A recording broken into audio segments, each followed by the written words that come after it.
లాభాలు, ఇంకా తల్లిపాలు ఎప్పుడు ఇవ్వాలి, ఎలా ఇవ్వాలి అవన్నీ చెప్పారు. సో మళ్ళీ అది నేను రిపీట్ చేయను. కాకపోతే ఇప్పుడు తల్లి ఆరోగ్యంగా ఉంటేనే ఏదైనా, బిడ్డ ఆరోగ్యం కదా. తల్లి ఆరోగ్యం ఉండాలి, మొత్తం 9 నెలలు, ఇంకా మంచి డెలివరీ అవ్వాలి, సేఫ్ డెలివరీ అవ్వాలి. అప్పుడు సేఫ్ మదర్ అవుతారు కదా. సో సేఫ్గా ఉంటారు అండ్ వాళ్ళ పిల్లల్ని జాగ్రత్తగా, అంటే పుట్టిన బిడ్డని జాగ్రత్తగా చూసుకోగలరు.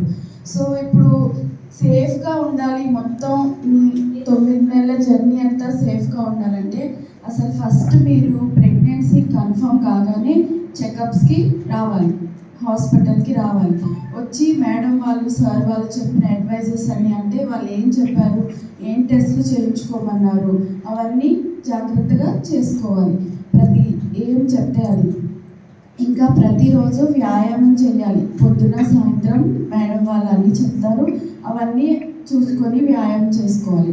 సో వ్యాయామం చేస్తే ఏంటి అంటే లాభం ఏంటి అంటే మనకి నార్మల్ డెలివరీకి ఎక్కువ ఛాన్సెస్ ఉంటాయి కదా, మంచిగా నార్మల్ డెలివరీ.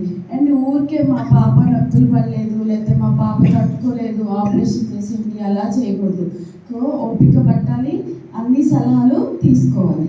ఇంకా మళ్ళీ ఎప్పుడైతే మిమ్మల్ని చెకప్స్కి రమ్మంటున్నారో అప్పుడు కంపల్సరీగా ఆ చెకప్స్ విడిపోకుండా, అంటే మానేయకుండా కంపల్సరీగా వచ్చి ఆ చెకప్స్ చేయించుకోవాలి.